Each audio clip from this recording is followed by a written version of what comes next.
Hello, ladies and gentlemen. Welcome to this episode of Excel in the Office, where I show you skills that I've learned in my career as an analyst so you can impress your colleagues. Now, today is going to be a very simple lesson. So we have two lists here, and a common question that I am asked is, how can I know which values are in one list but not the other in a really quick and easy fashion? So let's say we have list 1 here and list 2, and the person imported list 2, and they want to know, well, I have all these values in column A here. How do I know which one of these aren't in list 2? Because things are just not adding up. So there's a really quick, easy way to do this. So if we just go ahead and do a simple, let's call this match. I'm going to go ahead and type equals if error. So this will tell us, we'll put a little thing at the end to say if a value is not found, we'll put something like ZZ not found.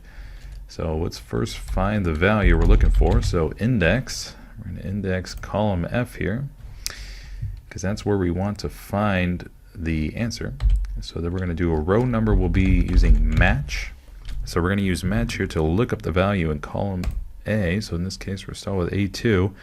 So we want to see which one of these accounts are not over here, right? So let's go ahead and do a lookup array. So we index column F to find the answer. We're also going to look up the array in column F as well. So we're just using that one column. So we're going to click in there, hit Control Space Bar to highlight the entire column. And then for match type, we're just going to do a 0 because we want the exact match, and we'll close out. And now we'll get to the if error part. So let's add a comma here. Value if error, ZZ not found. You could say this is a crude way to do it, but I find when time is tight, this is pretty quick and dirty. So let's go ahead and copy this all the way down here. I'm using Control down arrow key, right over key, and then we'll do Control Shift up. And we will paste this formula using Control V. So now we can do a Control Shift L to add some filters here, and we're going to sort by Z to A. And this will list all the accounts that are not found in this list, but are in this list.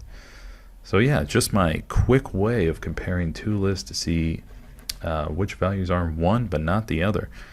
If you go ahead and like this video, feel free to drop a like and subscribe for more.